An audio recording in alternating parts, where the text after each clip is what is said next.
This is Global Order. I'm Hindol Sengupta. Today, I have Gautam Sen with me once again.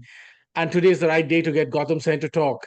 What astounding result. Well, actually, not astounding. Most people expected this. But really, this will send shockwaves in some senses across the British establishment. Labour has won a historic victory in the UK. And underlying their massive election victory, after 14 years of Tory rule, are all kinds of issues, political, economic, all of which impact Europe, impact America, but very critically, they impact India. To talk about all that, Gautam Sen. Gautam Sen, are you, suitably shocked, expecting this, expected a much worse defeat? No, I think, in fact, I thought the Tories might do worse. Some of the pollsters were saying they might end up with 55 seats. They have got 121. Labour has won 412. And the Liberal Democrats have had a big surge, and they're now at 71. And there are 4 independents, including the former Labour leader Jeremy Corbyn from Islington, who's had a very convincing victory. And there are 3 candidates who have defeated Labour candidates because they were unhappy about the position of the Labour Party on Palestine. The Gaza vote, 3 people, the independent Gaza vote, yeah. The Gaza vote. This is a vote for Gaza. So there are 3. So, and there are 4 from the New Reform Party, and they including are Nigel Farage. After 18 years, he's in Parliament. Nigel Farage, I think on the 8th attempt, has now won his Clacton seat to become a member of the Parliament. So this is the overall picture. But actually, the Greens have won, Dr. Sen. The Greens have also won some, interestingly. The Greens they have also won 4 seats, which for them was respectable. They contested 4, and the leader was just saying that we were observing with some concern, but we have won all 4. And many people are fed up with issues like the pollution of rivers and the sea by water companies. And these were the kinds of issues which mobilized support for them. There is, of course, the larger issue of global warming, on which numerous protests have taken place in the United Kingdom, blocking highways, spraying paint on stationary aircraft. So there we are. But the data tells you something much more interesting. And that is what we should pause with to start our discussion. The Labour Party has only won 2% more than the vote it did before. They are at 34% of the total vote, which is actually about 10% less than what the BJP won in India. NDA. The Tory party has won 24% of the popular vote. So they are only 10 percentage points behind. Much more interestingly, the Reform Party has won 14% of the popular vote, making them the 3rd largest popular party, because the Liberal Democrats have only won 12% of the popular vote. So the discrepancy is remarkable. With 14%, they have won 4 seats. The Liberal Democrats with 12% have won 71. So that in itself is an election. This is the vagaries of the first past post system. And this happens in India also. Exactly. This is an extreme illustration of the vagaries of the first past the post system. However, there's something even much more interesting. The Conservative Party vote combined with the Reform vote would be 38% of the popular vote compared to Labour's 24%. The foremost analyst of British elections and polls is a gentleman called Professor John Curtis of Strathclyde University. And I merely quote him because I have no way of knowing this myself. He says, if the Reform Party had not put up candidates, the Tories would not have lost 2/3 of the seats they lost. they lost 250 seats compared to the last time. They had 371, they lost 250, and according to Professor Curtis, who is considered a very reliable interpreter, he says the Tories would not have lost two-thirds of those seats. Now, two-thirds of those seats means the Labour Party would have had a very tough fight. It means the Tories would have won more than 310 seats, close to 310 seats, if those two-thirds. So this is really an election which has been decided by the Reform Party splitting the Tory vote. So this is much more interesting than the resounding victory the Labour Party has claimed with 34% of the popular vote.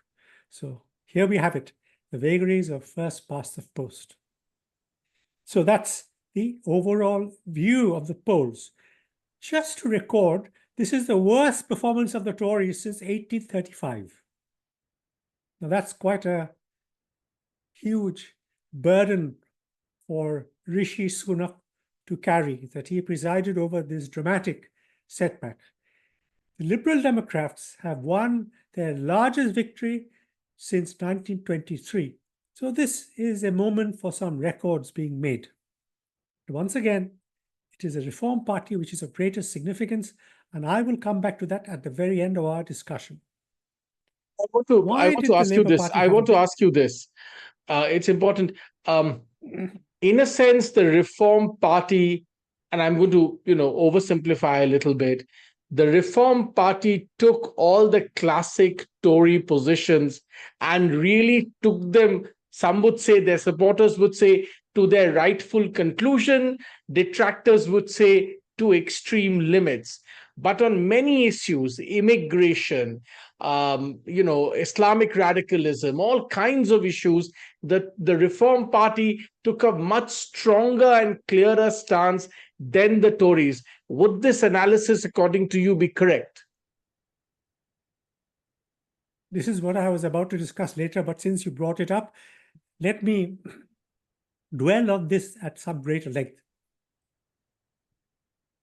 The Reform Party actually, in a way, does represent, as you say, the Tory right. Many of its views coincide with right-wing Tory positions. Perhaps a bit further to the Tory right, a bit harder. And of the many issues, like lower income tax, etc., the two questions which have dominated the Reform Party's political platform during this election are: one, to stop the huge influx of refugees across the English Channel. This year, I think the numbers have exceeded 50,000. And they cost an absolute arm and a leg. I think there is £1 billion being spent on housing and feeding and looking after them, £1 billion. Many hotels have been occupied, etc. And the other thing, the Reform Party has been very upset about the evidence of Islamic radicalism. And the most recent evidence of that is in the massive upheaval across the country over the Gaza conflict. And there have been many, many universities which have been brought to a halt. Oxford, the London School of Economics, which went to court to eject these protesters from the administrative and teaching premises of the London School of Economics, my alma mater. But the most significant demonstration was of 150,000 people in London soon after October 7, I think in late October, early November, which brought the city to a halt. The London police force is in the region of 30,000 plus, and the entire British Army is 80,000. So the demonstrators exceeded the combined numbers of the British Army and the police force in London. There were many illegal acts committed, but the British police were in no position to take a robust stand against them, to arrest large numbers of people. So these people had become a law unto themselves. And across the country now, Jewish people are being openly threatened. While they're in public transport, while they're walking across the street, near demonstrations, including some in London, they are being threatened, occasionally beaten up. So Jews are living in some fear. For the first time in modern British history, that they are afraid for their public safety. One Jewish children's school has been attacked. So things have gotten rather out of hand. So, This Dr. is Sen, what the I'm going Reform to interrupt you Party, just for one moment here to point out that after the fall of the Third Reich, so to speak, this is the first time in the Anglo-Saxon world that Jews are openly being targeted. Wouldn't that be correct? In this manner and scale. Perhaps there were stray incidents here and there, but in this manner and scale. you know, what happened in New York a couple of days ago in the streets of New York, which is regarded as a predominantly Jewish city, at least culturally, and in numbers. There were demonstrators across the street carrying torches, banners, and one of the commentators described it as Kristallnacht, which was the first episode of major violence against the Jewish people in The Berlin. night of knives, so to speak. And there are echoes of Kristallnacht. Yes, and there are echoes of Kristallnacht. Nothing on the same scale, of course, but there are echoes psychologically, and Jewish people have every reason to be alarmed and fearful. So they are being hurt on both sides, hesitant to flee to Israel, where hundreds of missiles are landing on Israel and wondering where they will go next. So the Jewish people are finding themselves in an unenviable position. Now, this is the reason for the success of the Reform Party, which has taken a strong line against this kind of militant demonstration of Islamic power, and of course the refugees. So in a way, the rise of reform is due to Islam, and Islam has dictated the electoral results in the United Kingdom this morning. It is because of Islam the reform came to the fore and resulted in the massive setback for the Conservative Party. So this has been a vote about Islam. Now, since we are on this topic, no, let me pause. I will come back to this later. The relevance for Hindus and India. I'll come back to this later. But let me discuss how the Tories came to this predicament, quite apart from these two very important issues. There was an important background. The real architects of the historic wipeout of the Tory party are Boris Johnson and his successor, Liz Truss. Boris Johnson was elected by the popular vote of the Conservative Party, not by the Conservative parliamentarians. So he was the favorite of the Tory party, and so was Liz Truss. And they have shown themselves to be totally unrealistic and having no understanding of British politics. This is what Plato had predicted about democracy. So the Conservative Party electing Boris Johnson and then Liz Truss brought them this on themselves and their party. Now, what was wrong with Boris Johnson? Plenty. One of Boris Johnson's bosses, I think it was in the Sunday Times, is a very distinguished military historian called Sir Max Hastings, of whose name I'm sure you've heard. He has written so many books, particularly in the Second World War. Yes. And he said, this man is totally unsuitable at the very beginning. When he was contesting, this man is totally unsuitable. I know him very well. He was my correspondent in Brussels for my newspaper, and he will be a disaster. And every line that he wrote has come true. So that is Boris Johnson.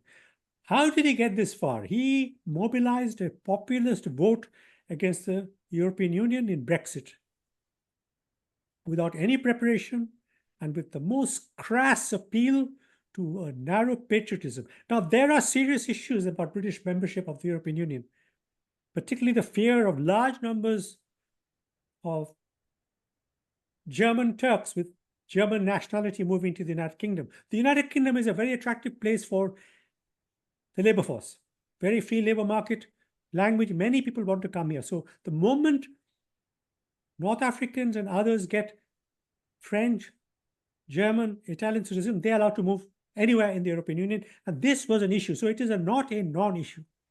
But he left without any preparation. This proved to be a disaster. That the British economy actually has suffered what they are saying £100 billion loss per annum in trade. 100 billion. If I remember the figure correctly, they're talking about 2 to 3% of GDP. I forget exactly how much, but a significant blow to the British economy. Then we had COVID, which was not managed very well, and all the issues arose about Boris Johnson and his cabinet and 10 Downing Street breaking all the rules when even the Queen obeyed the rules which prevented her from mourning the passing of her husband. And she was pictured sitting alone at some point because the family could not be around her. And many, many people suffered this kind of huge unhappiness, not being able to mourn their dead people who died because of COVID. And when it was found out there were parties in Downing Street, and then Boris Johnson proceeded to mislead the House of Commons, this made it impossible for him to continue. So this was Boris Johnson's contribution to the Tory defeat this morning. And the third thing that happened was Liz Truss. Again, totally unsuitable. And during the debates for the leadership of the Tory party, she was the main contender against Rishi Sunak. And in one of the final debates, in fact, the last one, Rishi Sunak enumerated and listed everything that would go wrong if Liz Truss sought to implement her policies. And then the Tory party membership, not the parliamentarians, proceeded to elect her prime minister as the leader of the Tory party. And to her credit, she sought to implement everything she had promised. And in so doing, she didn't listen to her advisors. The most important man, that is the most important civil servant, is the person who is the Undersecretary of the Treasury, a man called Tom Holland. A man of considerable experience with a great deal of understanding of how the city functions, the bond market.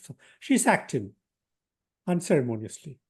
She sacked his deputy. And then I'm told by my friends who work in government, but many others resigned. So the Treasury was denuded. The absolutely vital arm of economic policy was rudderless. And then she proceeded to publish the budget without first allowing the office of the OBR to review her policies. She just went ahead, and as we know, the rest is history. The bond markets crashed, the economy was in grave danger, and the Bank of England had to intervene. And interest rates went through the roof. Mortgage payments for individual mortgagees, homeowners went up by 400%, and everything else was chaotic. Inflation shot up because of this issue. And of course, in the background has been something all the political parties have supported despite the huge cost to Britain and Europe, that is the war in Ukraine. They all allowed energy prices to rocket. Absolutely went through the roof. I'll give you a very small example that I know of. My winter energy cost used to be £115. After the war began and the Britons participated, my energy cost that December went to 361. So I've given you an indication what happened to energy prices. So people who could not avoid paying their mortgages or turning off the heating had to cut back on food. It was that bad. And that has not ceased altogether. So we have these three things: Brexit, COVID, mismanaged, with many people making a lot of money by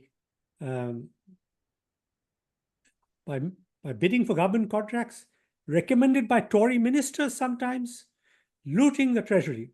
All of this went down very badly to a people who were suffering greatly. And then we had Liz Truss. These three things seal the fate of the Tory party, and nothing Rishi Sunak did after coming into power could have changed that. To his credit, he stabilized the economy at some cost to the people of this country, but he stabilized the economy. Inflation was down. He repaired relations with France, because when Britain left the European Union, the French retaliated by allowing anybody who chose to jump into a boat on the French coast. Their view was, oh, you thought you would stop immigrants from Europe by leaving? This is what you get in return. So the French allowed this to happen because French cooperation was essential to stop it. And despite lots of money being paid to the French government and a lot of exchanges and discussions, 50,000 plus came this year. So Rishi Sunak repaired that relationship substantially. He reached out to President Macron and things improved, which were pretty bad between Macron and Boris Johnson. The crisis in Northern Ireland also precipitated by the fact that the Northern Irish didn't want to leave the European Union, and it created immediate problems for the Good Friday Agreement on the Irish border, because that was supposed to be an open border. But if you have duties between Europe and the UK, what do you do about the Irish border, which is a common border with the Irish Union, which is part of Irish Republic, which is part of the European Union? So there was absolute chaos. Rishi Sunak could have not chosen to bring up the collapse. election, but he did. And do you today feel that it was a mistake? He could have allowed the election to happen in its normal course. The impact of the inflation coming down, all the good things he did would have, had it, people would have felt it more. I mean, of course, he's tried to stop the Reform Party from rising, but lo behold, like you said, the Reform Party is now, in spite of him bringing the elections forward, the third largest party. Nigel Farage is in parliament. So what he tried to do failed. Now, that's the other part of the story. Mr. Sunak and his advisors have really mishandled the election very comprehensively. Everything which could go wrong went wrong. First of all, the timing, which, as you say, was designed to prevent the Reform Party from organizing by not letting them have enough time.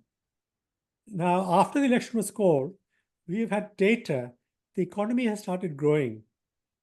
First of all, inflation has come down, and the unkindest cut of all, in a time of great financial stringency, it is predicted that the Bank of England will have available by the end of this year £11 billion surplus, because they will stop buying bonds. So that money would have come in very handy for tax reform, giving something back to the taxpayer. So all of this Mr. Sunak could have taken advantage of. By calling the election early, this was no longer possible. He also did not come across well. It is not a great crime and it is not his fault, but he lacks charisma. He lacks charisma and he did not interview well. There are some things he said in interviews which actually were quite extraordinary. I won't go into these, but he did not handle the interviews very well. So all of this combined to disenchant people completely against him and the Tory party. Now, race played a part. Come to race in just a moment, but I just want to point out an irony here. This 11 billion pounds that you just mentioned will now be used by Labour, and Labour will take credit for it. To which I say, thank God. They may not put up taxes for the middle classes. Thank God. Thank God for the 11 billion pounds. And also Sunak, he was selected by the City of London to be Prime Minister. When the crisis happened, the city told the Tory bosses, we want this man, he understands our problems. So they rigged the parliamentary elections so that it became very difficult for even Boris Johnson to reappear as a rival. So he was chosen by the City of London. The Tory party membership was not happy that they had been prevented from having a decisive say in the election. But there was an element of race involved in this. And I kind of understand that to have an Indian become the Prime Minister, the top job, is not a non-issue for people. And even the most reasonable people anywhere in the world cannot dismiss this. So race did play an issue. But, I will still say, the intolerance was not huge and people were accepting him. So in fairness, but it was an issue. So what will happen now? Two things about the economy. Rachel Reeves, the new Chancellor of the Exchequer, the first woman Chancellor, thankfully is quite well trained. She did her PPE in Oxford, your alma mater. She's worked for the Bank of England. She's worked for ABO as a bank. She's served in the Washington. So she's knowledgeable about issues. So she will not knowingly do something very silly, like Liz Truss. So that is one source of reassurance. But the problem is the following. Britain's total annual revenue is £1 trillion. £1 trillion. The budget, which was published as part of the election manifesto, was £7.5 billion. A paltry sum, hardly a drop in the ocean. And they were going to raise it by doing things like imposing VAT on private schooling, which actually is almost certainly unworkable because the European Court of Human Rights will declare that as discriminatory.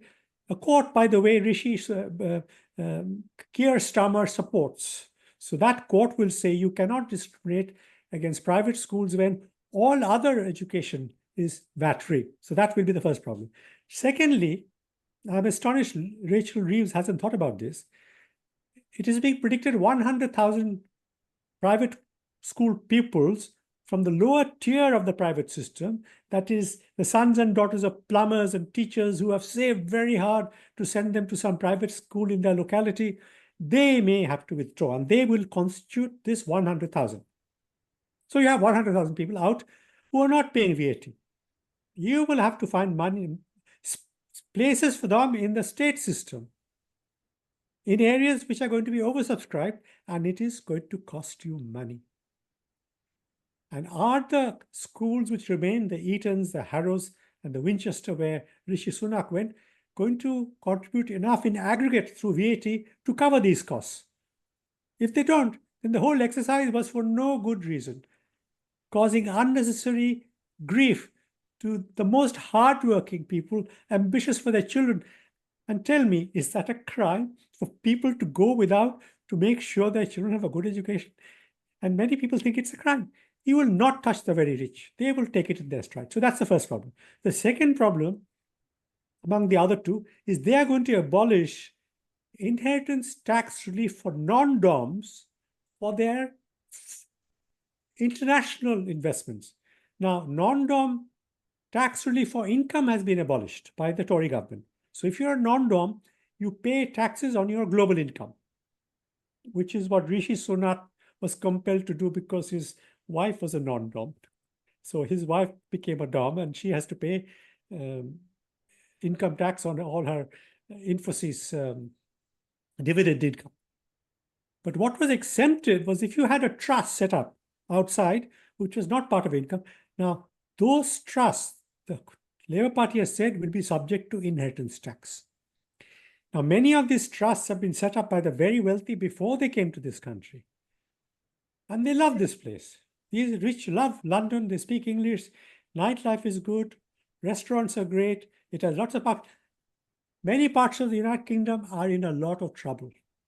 They are like Naples today. But London is not. Much of London has prospered, looks good, feels good.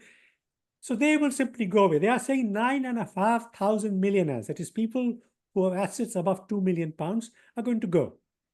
They will go to countries where inheritance tax is low. Spain, Italy, UAE, Portugal, many others. They don't lose London altogether. They will simply not stay here beyond the number of days at which they become tax residents. So this country will lose on both counts. They lose their expertise and entrepreneurial skills, and they will lose a lot of the money which would otherwise be taxed here. So I don't know how this is going to work out. They will really have to do careful evaluation of the sums, and it will be done by the Treasury, I'm sure, and the OBR. So that's one. The thing they will do, as I've always said, in every country, you tax the people who are immobile, who can't run away, and tax the assets which are illiquid. So ultimately, the people you hit, and many Indians will say, yes, we know now, they will hit the middle class. Yeah, this sounds like the Indian middle class. Middle class. No political party loves They the will Indian hit middle class. Yeah, so that is where I think the tax burden will lie. And they are saying we will not increase income tax and national insurance, which is a bit like unemployment insurance. And they're given that as a guarantee, so they won't do it. So here's something I want to ask you But about this. everything, A lot of Indians today, these days, traditionally the Indian rich wanted to slip away to London and have second homes there and so on and so forth. But there seems to be an increasing buzz that many of them actually today prefer Dubai to even London. Do you think that's true? And do you think that's going to grow under a Labour government? you see, 70% of all the millionaires, people keep saying, I've run away, I've gone to Dubai. They have just become resident there and operate their companies and firms sitting in Dubai, and they come in India. Now, Indian government has changed the rules. You become a tax resident on your global income if you are in India 90 days. It used to be 180. So it's become much more difficult for them to operate their business from sitting in Dubai. I think that may come down even further. Many of these Indians here will go to Dubai as well. Already other people are. We are being told by tax advisors Dubai is a place they want to go because there's zero income tax, zero inheritance tax. And Dubai is 4 hours from London. So there are advantages. But Italy also has reduced their taxation, particularly inheritance tax. That's a big issue, inheritance tax. Because in Britain, you are subject to inheritance tax of 40% on individual assets of £325,000, which has remained unchanged since 2010, which means in all this period, inflation has raised the value of your assets, but you are paying taxes at the old level. So a huge amount of tax is being collected. I think £9 billion this year from inheritance tax. So what this government is liable to do, they will extend inheritance tax to a part of the pensions people have. Pensions up to pensions are exempt from inheritance tax. So if you've accumulated pension pot, which used to be limited to 1 million and now it has been raised to no limit by the Tories, they may say after 500,000, anything you accumulate will be subject to inheritance tax at 40%. That's something they will do. They may even reduce the amount of tax relief on your pension contributions. At the moment, depending on your level of income, you pay 20%, 40%, or 45% tax relief. So the rich benefit disproportionately. So if you're paying taxes at 45% on £125,000, anything you put in your pension will give you relief of 55 pence per pound. So all of this is going to be subject to. They're also saying capital gains on property currently taxed at 18% and 24%, depending on your income level, might be equalized with income tax, which will make it 20, 40, 45. That's a big jump. Now, they may think twice about this. Will London become less of an entrepreneurial city under Labour? Absolutely. Absolutely. If these tax plans implemented, because London is a city where financial transactions of such people are of great importance. Remember, the City of London has contributed 1/3 of total revenue to the UK Treasury. Now, this is whether it will hurt because people are not going to go and live in Birmingham. Some may go to Edinburgh, Oxford, Cambridge, nice places to live, but majority are in London, and their entrepreneurial skills are often in the financial sector, in IT. Now, admittedly, these people have done very well, even during COVID and before. But how you tax them is complicated. And this brings me to the final point. Race. The British ruling elite never talk about a very simple truth that Britain is a small economy in a very large global arena. It is what people say is a price taker. It is not a price maker. So its taxes must take note of taxes in rival countries. You can't do whatever you like because you are competing with other countries. This is true for India too. Indian corporate taxes are down. Why? Because we don't want to lose our corporate. We don't want them to go and register somewhere else. So Britain is a price taker. It's a small economy. And they have to understand the huge constraints they face from the wider world economy. Now, their debt ratio is 100%. So they need to grow at 4.5% to simply service the interest payments on that debt. Yes. Now, maybe those interest payments will fall and growth will rise, so there will be a convergence. But at the moment, the debt service on bond is coming out of your income.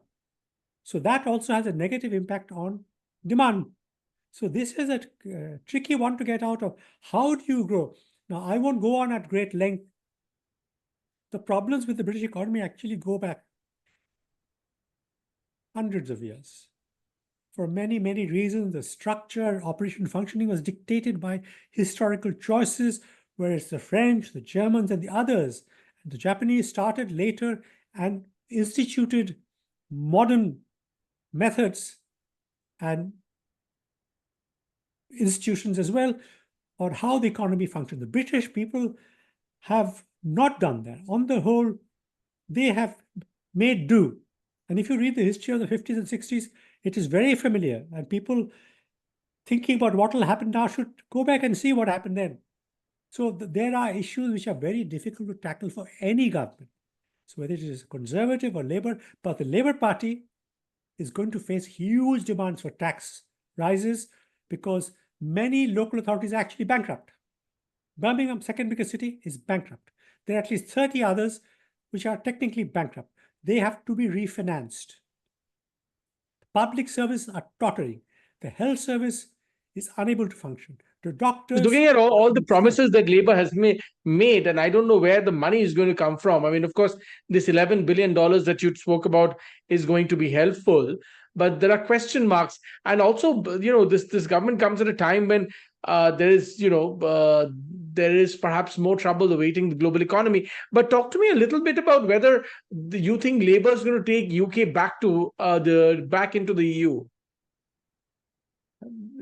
This is something being discussed by many people, but I think it is not feasible in the short to medium term. It is a complex issue. But obviously, going back to the EU will mitigate the economic crisis. But I don't think there is a lot they can do. And bear in mind, there are many militant trade unions. They may have a big majority, but many of the members are on the left. Militant trade unions, and you can't really pick a fight with teachers and doctors and transport workers. These are very powerful unions which can bring the economy to a halt. Transport workers have done it again and again over the last 18 months. Doctors can also create a lot of trouble. And believe you me, junior doctors are very badly paid. Many of them are leaving, going to Australia and Canada. These are all issues which have to be addressed. And I cannot see how this can be done without tax rises. And as I said, middle class, many of whom have voted Labour, will be paying the costs of this. Finally, what does it mean for Indo-EU relations? For that, let's come to the point that you've been wanting to mention. The underlying big thing, big ticket concern about race impacting this election in quite stupendous ways. I have said before, and I repeat, Hindus here are very poorly led. They have no clout whatsoever. Zero. And the leadership is simply too feeble and mediocre to do anything persuasive. So that's this is the first time there was a Hindu manifesto I saw. There's always been a Muslim manifesto, but there was a Hindu manifesto. So broadly, let's begin broadly. What's going on with race in the UK that you think has impacted the election tremendously? And then we'll come to Hindu-Muslim issues. The race issue, you see, the Muslim manifesto says Islamophobia and race are one and the same thing. So in that sense, it has been assimilated, race and Islamophobia. Now, they have just published a fresh set of demands to the government. 4 of the people who've come in are hardline Islamists. And there are others in the party who must fear for their future if they offend Muslims. Because Muslims vote in a very disciplined way, and they have shown that many of the people who have won in the Labour Party almost didn't make it because many Muslims voted against them. For example, Roshanara Ali in East London almost lost her seat because Keir Starmer said some very strange things. For example, he said shutting off the water supply to Gaza by the Israelis was a reasonable measure. All of these things have come to haunt him. Now, you cannot afford to offend Muslims, even though you have a large majority, because Muslims are important in 80 to 100 seats. And Labour has a bigger majority than that. But you really can't afford to offend them because they are very well organized. And secondly, it is not about what happens in Parliament. If 100,000 people take to the streets, angry protesters, what are you going to do? The governments of the United Kingdom are now hostage to to Islamic militancy, and Muslim leaders have tasted their power. They've suddenly realized they can bring the country to a halt. My worry is this: Gaza actually is not so important to Muslims, not as important as Kashmir, nor is it as important as Indian Muslims. If there are any issues which crop up in Jammu and Kashmir or with Indian Muslims, if there are episodes of violence, they just need a few phone calls from the Pakistan embassy and the whole country will be in flames. They will demand sanctions against India. They will demand the cessation of export of dual-use technology. So India is trying to buy Rolls-Royce engines, maybe Rolls-Royce mini-power nuclear power stations, and the new British laser weapon. All of these will be up for discussion, and these demonstrations are not stupid. They know what they want. They have very good expert advice, and the Pakistani embassy will be there to guide them. Events against China will also prompt Pakistan to lobby its innumerable citizens across this country. So India is vulnerable. It is not like the Labour Party would wish to offend India, because India has become far too important. Trade with India is something all political parties wish. But we may be giving hostage to fortune by entering into an agreement rather than negotiating individual issues. India should negotiate to buy Rolls-Royce engines if that suits us. They should negotiate to perhaps buy mini nuclear plants from Rolls-Royce. I believe the one they made is very good. Definitely buy the technology for lasers. But to have an open-ended trade agreement may not be the best outcome for India. But I'm almost certain our policymakers have thought about all of these issues, and they will give considerable reflection to it before proceeding. But things are not looking good. The Jews being attacked in the street, I wouldn't be surprised in the event of trouble in Kashmir, a shooting incident where demonstrators are killed, or indeed Khalistanis somewhere in Punjab, because the jihadis and the Khalistanis have basically, they've merged in the UK. They work together completely. In fact, many preachers from Pakistan are invited to address gurdwaras. In fact, the oldest gurdwara regularly invites preachers from Pakistan. So they have merged. They have the ability to cause a lot of trouble to any British government which is not listening to them. And you can be sure there'll be demands for sanctions against India. Now, sanctions against Israel were more problematic because they require the approval of Washington, their patron. But on the question of sanctions against India, London and Washington might be on the same page. There may not be any resistance from Washington. So we need to think very carefully about what is going to happen. Wait and watch. Do not do anything in a hurry. Do not sign any agreement. Unfortunately, there are some very influential lobbyists of British Asian origin from Africa who are lobbying very hard in Delhi for the free trade agreement between England and India. These are influential lobbyists who have a lot of connections in Delhi, and they have apparently promised the British authorities that they will deliver the free trade agreement. And no doubt they will be duly rewarded. And I would say to the government in Delhi, please only listen to your advisors, and please only listen to your High Commissioner and his staff. Do not listen to NRIs over here. And if that means me too, that's fine with me. Thank you. And also the other thing is that, already under Tory rule, we saw the Indian embassy being attacked by Khalistanis and, Pakistani militant groups. We saw, a lot of ruckus being created on the so-called Khalistan referendum. We have seen, major issues with Islamic radicals, the targeting of Kashmir. But the Hindu community in the UK seems to be slightly more organized. Reflect upon, for instance, the Leicester East result, where actually a Hindu candidate has won, beating a Labour candidate. And Leicester was one of those places which saw a lot of Hindu-Muslim, crisis after, Islamic radicals stoked trouble there. Is there some sort of more organized pushback, including from India, coming through? Let me quickly address a lateral issue which you reminded me of. There's one constituency in which Narendra Modi's influence was resounding. It was he who elected my MP, Bob Blackman of Harrow East.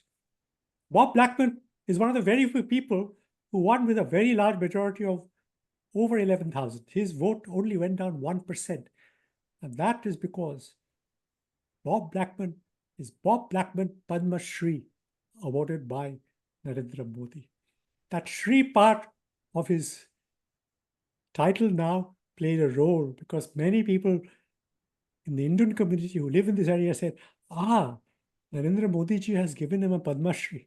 So I will remind Bob when I see him, please send a thank you note to the Indian Prime Minister. That's one. The Leicester seat is a bit of a surprise. And yes, this is one of the rare instances when the Hindu community actually voted in large numbers for the Conservative candidate. And Keith Vaz, the previous Labour candidate who was very popular and very artful in managing the electorate, has lost. The Tory candidate is a good candidate, and the Labour one was very weak. She was very unpopular. But the problem is, the Hindu manifesto says, much to my dismay, that the only connection between Hindus, that is those Hindus they claim to represent, the only connection is a spiritual one. So that means they cannot go out to demonstrate in the High Commission to protest anti-Indian demonstration. They cannot go and show their solidarity because that is not spiritual. They said we get emotionally upset if anything bad happens to India. But this really is a very meek excuse. They have said we are British first, second, and last. And India is nowhere on the agenda and horizon for us. This is a problem. I must tell you, the British manifesto, the British Hindu manifesto is a very poor manifesto because of one reason. It seeks to imitate the Muslim manifesto. They have one, so we will have one too. And they have placed demands which are totally uncontroversial, which need not have been turned into demands when they were simple, negotiable issues. What they should have done, and I have written about this, I've circulated, is to say we value British traditions and we want law and order we maintain. We do not want anti-blasphemy law. We want to support the British people. They should have shown their solidarity at a historic moment of crisis for Britain. But no, instead they say, we want this, none of which actually is particularly problematic. So they have made a serious mistake. And now what is happening, many people are saying, these Indians are exactly like the Muslims. They are militant. They are also like the Turkish Ottoman millet. They also want to be a sectarian community. The British Hindus are integrated. They contribute double their number to British GDP. 3% contribute 6% of GDP. All of this should have been brought out to say, we are content. This would have been tactically wise, but they have made a grievous error of judgment. But there we are. I think Talk to me a little bit about one of the things you mentioned. You mentioned the blasphemy law. I remember, people like Christopher Hawkins warning us that one day Islamophobia will be weaponized. And now the new, the person who's going to become the Labour Prime Minister, in a sense, has promised that, a harder stance and maybe even legal stance will be taken against Islamophobia. This, many people feel, is going closer and closer to a de facto blasphemy law. Actually, a de facto blasphemy law already exists. It is unlikely to be made into law. But what will happen is, you see, Islamophobia is backdoor blasphemy law. Islamophobia is backdoor because, for example, you're not allowed to say violence in Kashmir and Israel is terrorism. According to my local council, which has passed a resolution adopted by many other councils in this country, local authorities, you cannot say minorities are persecuted in Muslim majority countries. So already it is not just Islam, it is the practice of existing regimes which are beyond criticism. This is a very serious matter, but they cannot pass a law because a blasphemy law will have to apply to all religions. So this will be a real dog's breakfast. But the law already exists de facto because people are terrified of losing their jobs, having to go into hiding for years on end, and possibly being murdered. The very threat of violence and loss of career suffices to silence people. And all the government has to do, and people are very cynical about what they'll do, that when there are protests outside a school or protests outside the home of a teacher who has dared to talk about the violence which happened to the cartoonists in France, the Charlie Hebdo massacre, people will turn up outside your house with placards. And other people who see this will exercise wisdom and caution and never utter these words. So we have de facto blasphemy laws in our kingdom, and the ruling elite, by not enforcing the law strictly against threats, will institutionalize it without passing any law. And this was Christopher Hitchens who had warned about this. Right. Yeah, that's right. He was famously warning about this. As we come to the end of our conversation, Dr. Sen, I want you to reflect upon India's relationship with the UK going forward. There's a lot of apprehension in India that many of the old issues now will really begin to blaze. Radical Islamists will push the UK to take harder and harder and more sort of radical stances on Kashmir. The Khalistanis will go all out, all guns blazing, so to speak. There would be all kinds of issues that will now come out, in a sense, with the de facto support of Labour. The FTA will probably not happen because the Indian government will, obviously, strike back at some level. So there will be a whole bunch of things that will derail the India-UK relationship under Labour. How far do you think all of this is likely to happen? I think we have to wait and see, because deterioration of relations with India will really not suit the government in London. No government wants that. But we have to see under what constraints they end up operating. Are they able to enforce the law against Khalistanis, against threat to the Indian mission? Because India will no longer tolerate this. India has already shown that the meek, polite ways of our behaving in the past are over. We will take a very stringent view of anything which is done to Indian interests. And India actually is in a very strong position. The British can do nothing to them which will really hurt them. They will simply cancel OCI cards. So you can't even come to India, which they're doing in Canada. They will also go somewhere else. They don't need British trade. In fact, everything they are doing with the UK is already covered by existing agreements. Hardly any new products will be favorably impacted by a free trade agreement, except for clothing. So India actually doesn't need Britain. Britain needs India. Now, of course, if it suits both parties, they should have an agreement. But I fear there are issues which may crop up, and the British government may be helpless to do anything about it. I mean, are they going to send the police to really enforce the law against 50,000 people turning outside Aldwych and all over the central London area because there's been a shooting incident in Kashmir? It will be difficult for them to do much about it. So they will now have to face this.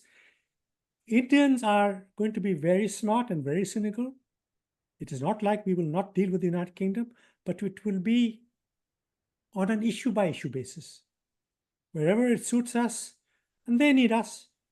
Rolls-Royce engines sold to India will defray a very large chunk of the development costs, because average costs go down if you increase the number of units produced wherever they are produced, because you will sell the same knowledge capital and intellectual property.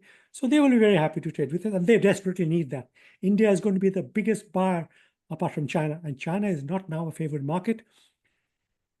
And there are certain things we can demand. The laser discovery over here, which is apparently very, very good, hit a 10-pence coin at a distance of many, many miles. All of that we will have an interest in. I am sure we will evaluate and examine that. So I'm not worried about what happens to India. There may be an issue for Indians living here. High Commission staff may face some dangers, in which case we can close all the consulates.